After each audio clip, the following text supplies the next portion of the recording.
This is true. AMD is making the most unstoppable CPU. Dbrand can't be stopped either, and it's pissing off Nintendo, and Intel's getting stopped because they got buggy stuff. Let's get into the hot news, everybody. I'm your Brett host. We're going to be going over the hottest tech news that I can find on the internet while you enjoy your breakfast. And today's top story, we're going to be going over the X3D chips that are supposed to be coming out from AMD. We are desperately waiting for this. This is probably one of the most hotly anticipated CPU launches of recent history, with people just skipping over the initial launch from AMD on the 7000 series. But AMD, if this is true, which, I hate that I have to say this, is honestly going to dominate the market because they're going to be providing an extra little sploosh that you maybe weren't expecting. But as we have learned in recent weeks, that just because AMD publishes something themselves doesn't mean it's true anymore. So this is coming from AMD directly. This is not some backward source, not some person behind in the back rooms whispering in my ear telling me that AMD is doing this. This is AMD coming out themselves and saying it on a web page at least, and indicating with a website update that the 7900 X3D and the 7950 X3D are going to be unlocked for overclocking, which is something that people really wanted out of the 5800 X3D, and AMD didn't deliver that to us. So you can see here on the right hand side, the January 5th webpage shows no mention of overclocking, and then the latest update shows that yes, it is indeed unlocked for overclocking. But you might remember that AMD did come out and give a release date for these chips on this very same website, saying that they would be released on February 14th, at which point they had to come back out and say that that date was wrong, was posted in error, and should not have been there. And now it looks like we could potentially be in that same situation here. If it is real, this is big, because then that means that these chips potentially have more oomph in them, and we're already expecting them to really significantly improve the gaming performance, even if you're only able to overclock the side that doesn't have the 3D V cache, unlike the 7950 X3D, because only half of the chip is going to have the 3D V cache, and then the other half is going to run at full speed with no 3D V cache. So it's a weird situation in general, but this could be oh man, this could be an enthusiast's dream. 16 cores, 144 megabytes of cache, 5.7 gigahertz, but you could potentially overclock more out of it. I would be excited, but I don't know if I trust it, because AMD has made it so that I don't know if I can trust them. And I'm just talking about the website stuff. I'm not even talking about the 7900 XTX, product debacle that's been going on with that, which we're building a PC right now live on Twitch with the 7900 XTX, aren't we, Kyler? Hello, I am building. They can't see you. Hi. Okay, great. But don't forget that we're actually still giving away a full gaming setup sponsored by NZXT. We've got a 13600K and RTX 4090 in NZXT's case, with their motherboard, their cooler, their power supply, and their NZXT Canvas 27F monitor. And you can come watch us over on Twitch for a chance to enter. Giveaway closes this coming Friday, so you have very limited opportunities to do it, but I'd love to have you over on that stream. And I'd love to have Reece here in America, but I have to settle for just the internet. What you got for the hottest tech deals, Reece boy?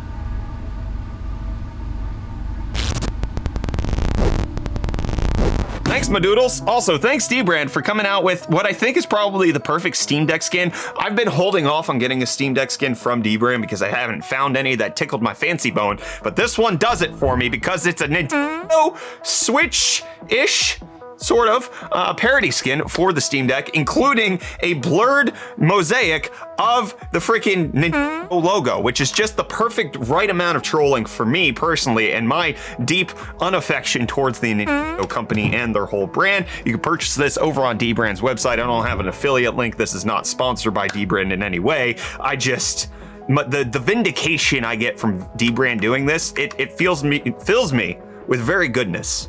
And my loveliness goes higher when I see this. And I think I'm gonna buy it. I think I'm gonna buy it. Kyler, should I buy it? Buy it. Everybody, let me know if I should buy it down below in the comments, okay? And Microsoft wants to buy a lot more of OpenAI, so they did that. They're not disclosing the total purchase price, and it's not even a purchase. I don't know why I'm saying that. It was for segue reasons. I'm doing great right now, by the way. They're investing a lot more money into OpenAI and Microsoft and OpenAI.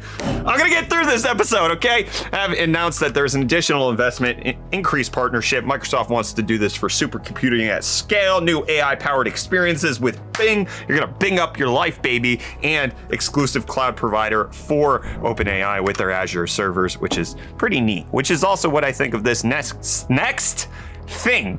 I'm so close to getting words right sometimes. Phanteks announcing that they have white riser cables and white riser vertical brackets for your graphics card, PCI Express 4.0. This is very few and far between that you see a company doing this. I just want to appreciate it for a second, and I like it. I like it a lot. Thank you, Phanteks, for releasing this. This helps with a lot of different builds out there.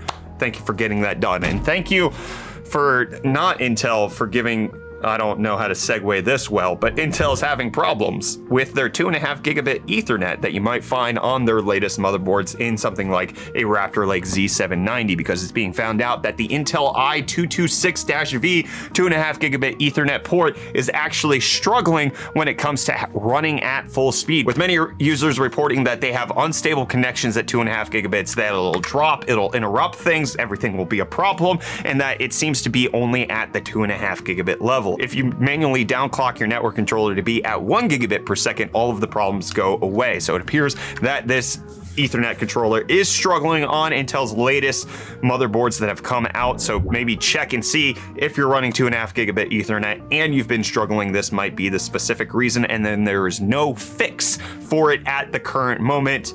You just have to struggle and suck with it at the current moment. Intel might release a fix sometime soon. They haven't announced it. This does not apply to gigabit network controllers. This does not apply to other 2.5 gig or even 10 gig network controllers. It's just this very specific one that's struggling at the moment. But Intel also struggling to launch a new R&D fab that they were going to bring out in Oregon, with them kiboshing the entire project. $700 million R&D center being completely canceled. It was nicknamed the Mega Lab. It was to be part of an expanding facility that they had that they're just deciding that they're no longer going to be doing. The cash investment's not worth it to them. They're saving money for shareholder reasons, just not investing in their future. I don't know if this is a good thing. Again, I don't run multi-billion-dollar companies made up of thousands of engineers trying to make sand think, so I don't presume to know what to do with money. But when you hear companies cutting R&D budget, I don't like it, because it says, yeah, we're not going to invest as much in our future.